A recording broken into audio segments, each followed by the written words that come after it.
সে কি ছিল? হ্যাঁ, ভাত খাওয়ার টাকাতে পর্যন্ত তাদের ছিল না, পড়ালেখা করছে কষ্ট করে। এখন তারা বড় বড় গাড়ি দিয়ে চলে, তারা বিশনে টাকা পাঠায়, হ্যাঁ তারা কোটি, তারা হাজার এলাকায় এমপি ইলেকশন করবে। আরে ভাই করেন না, না করছে কে? আমরা যে কমিশনার নির্বাচন করছি সংরক্ষিত আসনে, আমাদের যে জনপ্রিয়তা আছে আপনাদের তাই এক কোনাও নাই। আগে জনপ্রিয়তা নিয়ে আসেন, তারপরে আপনারা নির্বাচন করেন। তারা নির্বাচন করবে, তাদের এলাকায় গেছে আপনার পাজারু গাড়ি দিয়ে 150টা গাড়ি নিয়ে তারা গেছে। কোথা থেকে পায় গাড়ি? আমাদের জনগণের টাকা, রক্ত চুষা টাকা, তাদের বাপ দাদার পৈতৃক সম্পত্তির টাকা না। এইটার জন্য এই তাদের মধ্যে লোভ ঢুকে গেছে। এইটার জন্য এই উপদেষ্টাদের আর দরকার নাই। সাধারণ মানুষ এখন নির্বাচন চায়, এই উপদেষ্টারা পদত্যাগ করুক, করে তারা এনসিপি করছে, তাদের দলে যায় তারা যোগ দিক, তারপরে তারা নির্বাচন করতে আসুক।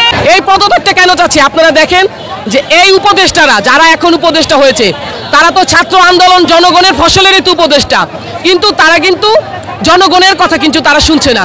তারা নিজেদের পকেট বাড়ি করছে এই উপদেষ্টারা। আপনারা দেখছেন এই উপদেষ্টাদের 5ই আগস্টের আগে কেউ কিন্তু চিনতো না, কেউ তাদেরকে চিনতো, তারা যে উপদেষ্টা হবে কোনো জনগণে চিনতো না। তারা হয়তো এই আন্দোলনে তারা শরিক ছিল, তারা সামনে ছিল, তাদের সাথে আমরা সাধারণ জনগণে কিন্তু ছিলাম। শুধু যে তারা বলে কথায় কথায় যে আমরা এই দেশ স্বাধীন করেছি, না। আপনারা তো যখন ডিবি অফিসে নিয়ে গেছিল ভাতের হোটেলে, আপনারা তো ভাতের হোটেলে খেয়ে আন্দোলন বন্ধ করে দিয়েছেন। আমাদের অ্যাক্টিং চেয়ারম্যান তারেক রহমান সারা বাংলাদেশের মানুষকে, সারা বাংলাদেশের জনগণকে বলেছেন যে না, আপনারা ঝাঁপিয়ে পড়েন, এই স্বৈরাচার সরকার হটানো দরকার। এই স্বৈরাচার সরকার যদি আপনারা না হটান, তাহলে আপনাদের এই দেশ শান্তি পাবে না।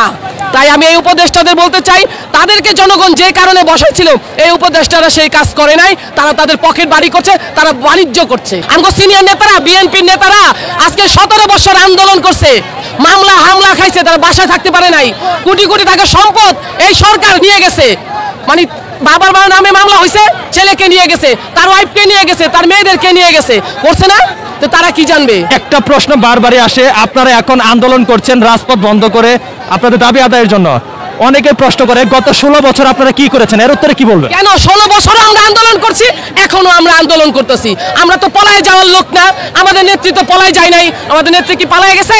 আমাদের নেত্রী জনগণের চিন্তা করে, উনি নিজে একজন বৃদ্ধ, আপনাদের 75 বয়সী, উনাকে কিভাবে জেল খাটাইছে। আমাদের নেত্রী কি পলায় গেছে?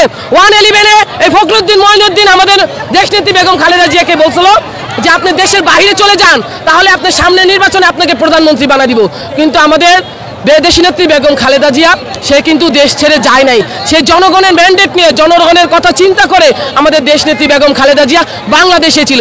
আমাদের এই সরকারকে বলতে চাই, এই উপদেষ্টা আসিফ তাসিফ যেই 3 জনকে কালকে ইশরাক পদত্যাগের দাবি করছে, আমরা তার সাথে একমত। আমরা এই পদত্যাগের দাবি চাচ্ছি এই 3 উপদেষ্টার, এবং অবিলম্বে আমি মনে করব আমাদের যে নির্বাচন, এই ডিসেম্বরের মধ্যে জাতীয় নির্বাচনটা দিবে এই সরকার। আমরা ডিসেম্বরের মধ্যে জাতীয় নির্বাচন চাই, যে নির্বাচনে স্বতঃস্ফূর্তভাবে যতটা দল আছে বাংলাদেশের মধ্যে সব দল অংশগ্রহণ করবে এবং সুষ্ঠু সুন্দর